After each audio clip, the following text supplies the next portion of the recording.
Hi, everyone. Good to see you here. My name is Makarand Mac. I'm an executive coach based out of Mumbai, and I have had about 23 years of experience in the healthcare domain, medical devices, with organizations like Johnson Johnson, also clinical diagnostics.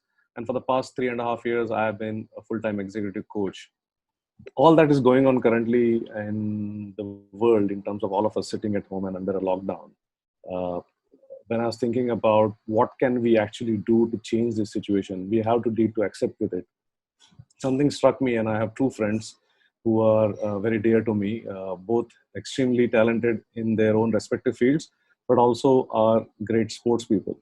And they have gone to, on top of mountains, and they have ran across routes around the world. One is an Ironman, one is a great mountaineer.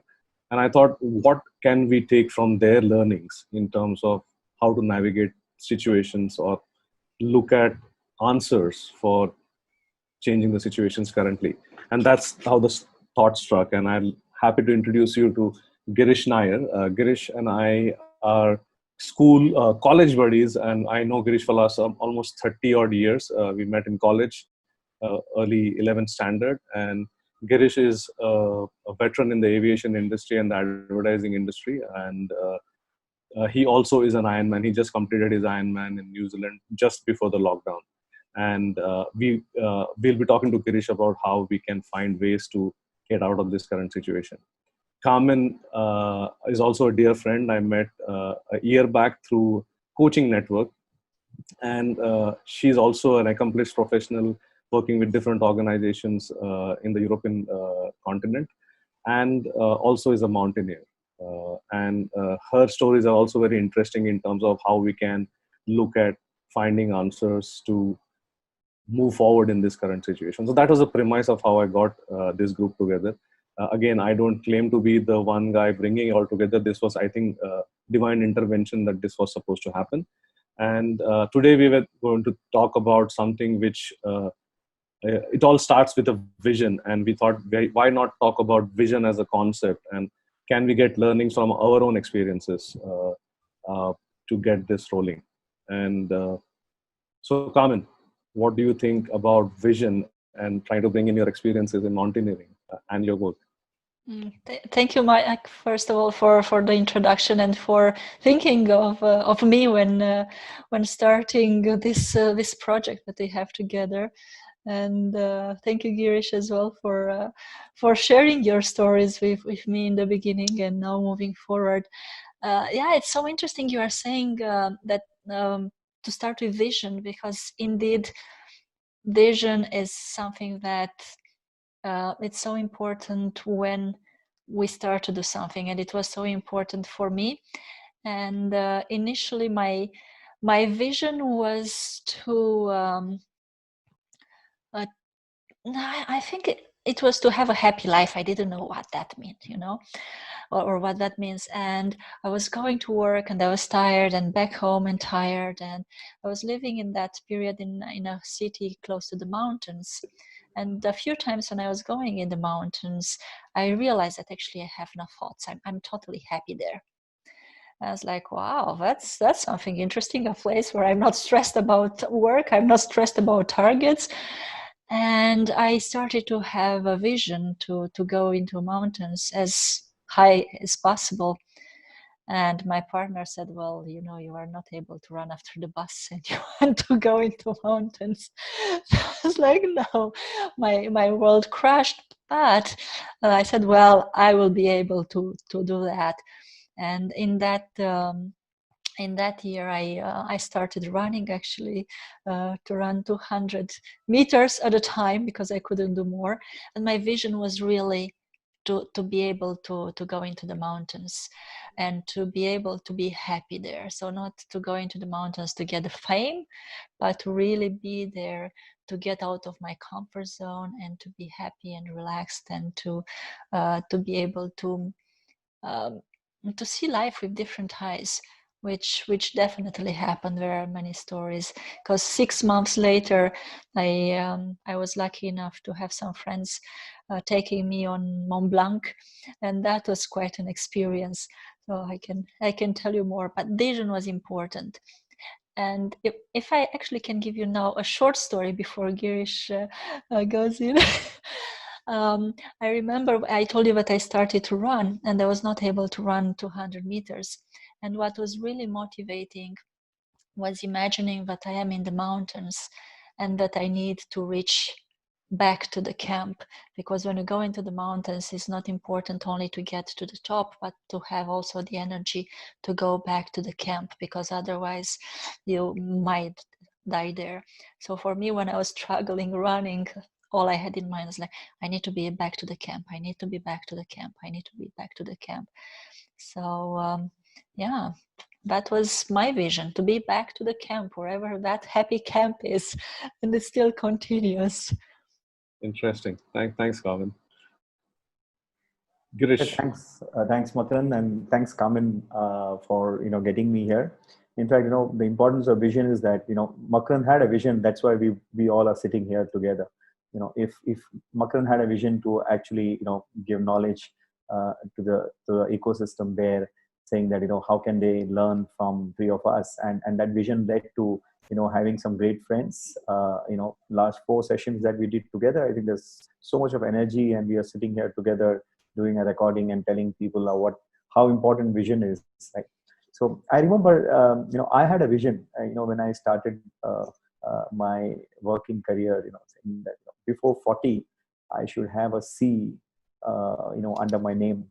It was a stupid vision that I was chasing, but because I was so passionate about that, at the age of 39, I achieved that. While I know that it was a complete rat race, and then you sacrifice a lot of things in that journey. But vision, if you have a vision, if you have a goal, you can always achieve something which by and large generally people feel that it's impossible, right? And then at the age of 38, I started thinking about Ironman, and it happened because of my ex-boss, Marcel Hongebuller from Switzerland. He was 58 and he was running a 10K, and I couldn't run even 2K. And then he told me about Ironman in 2010. I started dreaming about Ironman, a small vision, but I never thought I will ever finish an Ironman, finish line. And Mike actually calling out saying that Girish Nair, you are an Ironman in New Zealand in 2020 March. So I think vision is very critical, and without a vision, you it's a confusion. So you need to have a strong vision, so that you have clarity. And if you have clarity, you can achieve everything that the whole world feels it's impossible. And I personally feel that there is a very interesting study which says that 60 days, on an average 60 days, if you do something, it becomes an habit. And to do that for 60 days is a challenge. So if you take a small vision saying that I want to start reading, and the first 60 days, if you could keep reading 1 page or 2 page, and I'm sure after 60 days you won't be just getting onto this new habit of reading or running or whatever. And I think, Mac, you recently shared a very nice tech story which was really very interesting, saying that how you can achieve ambitious goals by making a small change in your life. So that's my view on vision. I think it's very critical, and without vision it's confusion. Yeah. Without vision, there's confusion. Super, Girish. Yeah. So, Carmen, you wanted to get back to camp. Girish wanted to have a C under his belt and become a CXO or C something in life, and both of you achieved that. You got back to camp, and Girish became something with a C. Yeah, and that C was a very, very big C in terms of aviation in an Indian brand, and that's quite an accomplishment. For me, my big C was to become a coach. And my vision, I think, across my entire life and will probably continue all throughout, I don't think it's a destination in sense of it, but it's just about being coach like all my life. To a certain degree, it's annoying to people around me because I'm always like this, because nobody wants to have a coach all the time around, especially family members. They hate it sometimes, but being coach like has been my vision throughout my life. And I would like to narrate a small story which has been with me since grade 9. This was given to me by my brother, a book by Richard Bach, Jonathan Livingstone Seagull. And interestingly, my brother also is a coach, but at that time he was not. He was in IT, and he gave me this book when I was in grade 9, and I was fascinated by this book. It's just, and I think many of you might have heard about this story about a seagull who wants to fly like an eagle, and doesn't really know how, and he finds a coach or an outcast called Chiang Seagull, and he starts tutoring him and training him how to fly high, spread his wings, bend his wings, and go deep into the seawater to get tasty little fish. And I got fascinated and say, if the whole crux of the story was that you have to begin as if you're already arrived. And that has been my mantra, my go-to statement, my whatever you call it, my vision, that you have to begin anything as if you've already done it, and you arrive into something, not reach somewhere. So you already start envisaging that you are that person. So for me, I am looking at myself as that coach that I aspire to be, and I already become that, and I start behaving, operating, talking exactly that, the person that I believe in. And that has been bringing me closer to that dream of so even if it has not manifested in its fullness, I have lived it in my head already. So for me, it's real. It's slowly manifesting in some form, and I have come a great degree from the day I imagined it. And I think so far, so I think bringing that vision, people call it vision, some people call it goal, some people call it target. I think that's very critical. Once you have directionally knowing where you want to go, or which point, what is your true north, I think that sets everything into motion, even when you're going through difficult times, good times, happy times, sad times.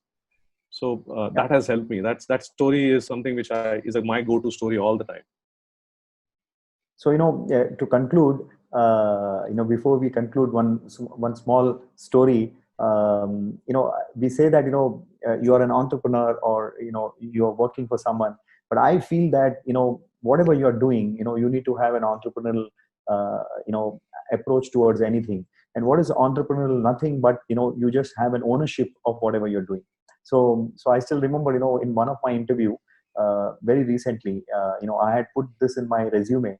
Entrepreneurial spirit. And the gentleman who was interviewing me was a legendary chairman, and he looked at it and said, "What do you mean by this?" So I said, "I may not be as big as an entrepreneur as you are, but whatever small thing I do, I behave like an entrepreneur. So I don't wait for anyone to instruct me. So you may have a problem, because I take ownership of my brand more than you probably. I may challenge you if you do something which is not." So that's the vision, that's the ownership of that vision, and that allows you to achieve impossible goals. Yeah. So, oh, thank you both for sharing. It's so inspiring, and lovely talking with you. And actually, what I'd like to conclude also on what you said, I think it's very important to realize that it has to be our own vision. Because listening to your absolutely. stories, I realized that until I was 30, I was living somebody else's vision. At 30, I ended up to lead a team of 100 people, and I thought that that's my vision. And actually, that was definitely not the vision. I realized that I got there, but I was not fully happy. So I changed my career when I started also running and going into the mountains. And interesting enough, Mac, what you said, and what I shared with you, that I was dreaming to come back to the camp, I realize now that actually the brand of my company has camp into the name. So must have been something in subconscious Yes. Oh, yes. with camp. So that's so interesting. Well, my conclusion is really it's Yes. important to have a vision, even more important to be your vision and not the one that you think others want from you. Thank you. Absolutely. Yeah. Thank you, Carmen. Thank you, Girish, for joining in. Till next time. See ya. Thank you. you. See you. Bye-bye.